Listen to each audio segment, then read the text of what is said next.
ओम शांति। सभी भाई बहनों को, बाबा के प्यारे मीठे से गिलहरी बच्चों को। आज का टॉपिक ये है कि क्या यह कलयुग विनाश होगा, लेकिन कैसे। कुछ लोग हैं जो विश्वास करते हैं, कुछ लोग विश्वास नहीं करते।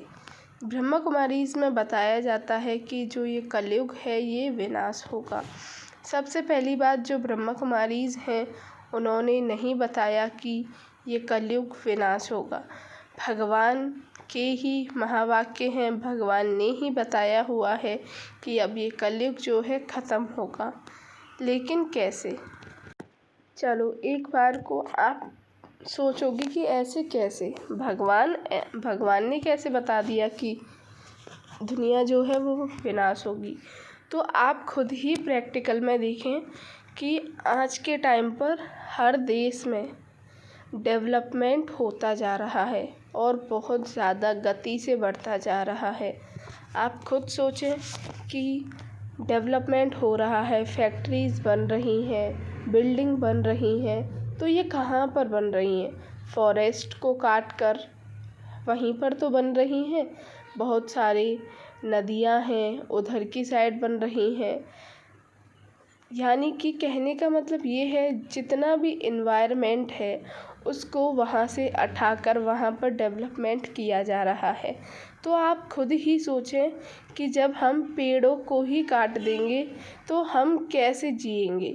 आप कोरोना का भी देख सकते हो कि किस टाइम पर क्या हालत हो गई थी हर व्यक्ति की। ऑक्सीजन सिलेंडर साथ लेके घूमना पड़ रहा था। ऐसा क्यों हुआ था? क्योंकि जो हमारा एनवायरनमेंट है वो इतना ज़्यादा प्रदूषित हो चुका है और ऑक्सीजन लेवल कम हो चुका है, जिसके कारण लोगों को सांस लेने में दिक्कत हो रही थी। और आप खुद ही सोचो कि आज के टाइम पर हम डेवलपमेंट करते गए और इतना ज़्यादा प्रदूषण हो रहा है, उस पर कोई ध्यान नहीं दे रहा, लेकिन सिर्फ़ और सिर्फ डेवलपमेंट करा जा रहा है, इंसान करे जा रहा है।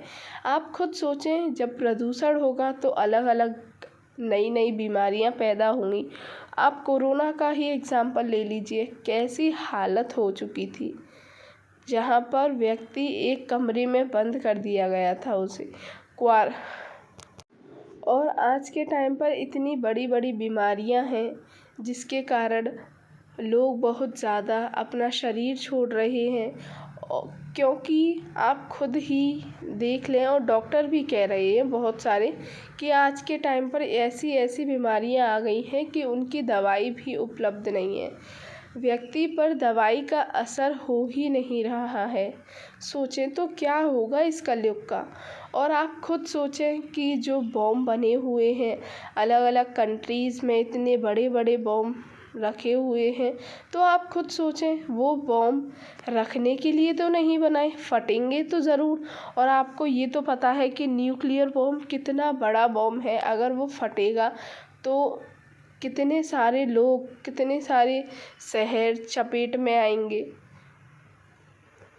और आप 2025 को ही ले लें कि इसके अंदर क्या क्या हो रहा है। 2025 में कितने सारे लोगों ने अपना शरीर छोड़ा। आप खुद ही सोचें, जैसे कि दिसंबर के बाद जनवरी आना निश्चित है, संडे के बाद मंडे आना निश्चित है, रात के बाद सुबह आना निश्चित है।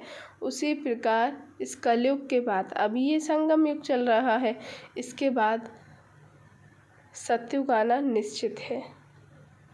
कैसे? हमने ये भी तो सुना है कि जब धर्म की ग्लानि होती है तब भगवान आते हैं। अब भगवान तो निराकार हैं, वो हर किसी को अपना परिचय नहीं दे सकते, वो भी एक सोल ही हैं, तो उनको किसी न किसी का तन लेना पड़ता। अब कोई ना कोई बोलता होगा कि ब्रह्मा बाबा के तन में ही शिव बाबा क्यों आए, परमात्मा क्यों आए, मेरे तन में नहीं आ सकते थे? ठीक है, एक बार को अगर वो तुम्हारे तन में भी आते तो तुम खुद सोचो, फिर बहुत सारे लोग ये कहते कि तेरे ही तन में भगवान क्यों आए। सिंपल ये है कि भगवान को एक लोन शरीर लोन शरीर लेना था, चाहे वो किसी के भी तन में आए।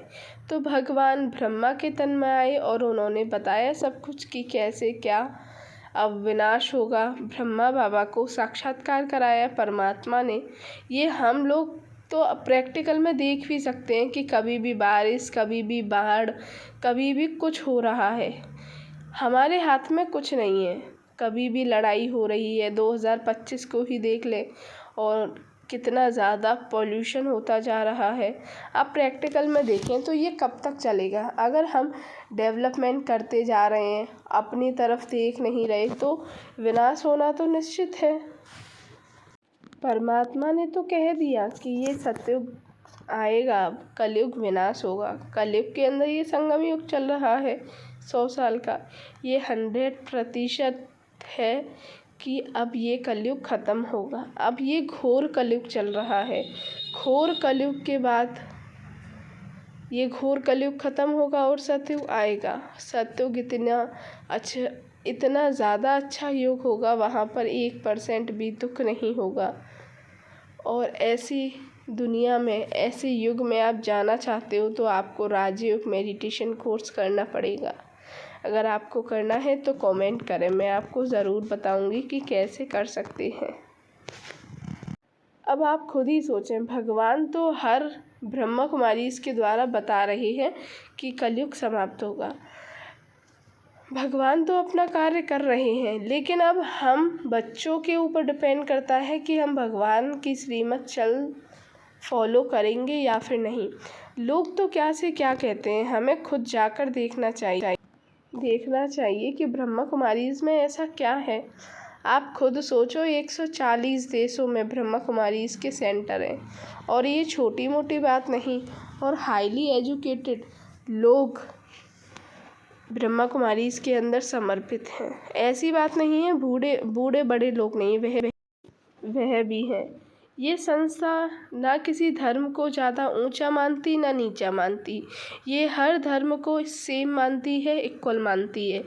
हम आत्माएं हैं, हम उस परमात्मा के बच्चे हैं।